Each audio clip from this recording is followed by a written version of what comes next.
بمائدة استقبال تزينها خيرات المنطقة يستضيفك أهالي حاحة على اختلاف مستوياتهم. فنحن بجماعة إيدا وقلول دائرة منار، حيث منتجات طبيعية محلية على رأسها زيت أرغان. ملي كنستقبلوا الزوار عندنا في المنطقة كنستقبلوهم بأتاي وتيمرقة اللي كتسمى تتكون من زيت أرغان والعسل وأملو والزبده بالبلديه والبيض البلدي، ومع كيسان اتاي اللي معروفه انه في المغرب معروفين بالناس باستقبال الزوار بكيسان ديال اتاي.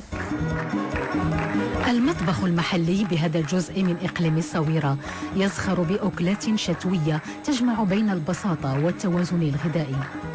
هنا يحضر طبق كسكس، مكوناته شعير ولحم ماعز والخضر المعتاد التي تدخل في إعداد الكسكس المغربي، إذا استثنينا البازلاء المعروفة بالجلبانة.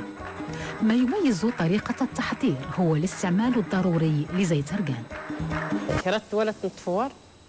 بعد طهي كسكس الشعير بطريقة البخار نحتاج إلى زيت أرغان كدهن طبيعي، فنحن بإقليم الصويرة نفضل تنسيم أطباقنا بزيت أرغان.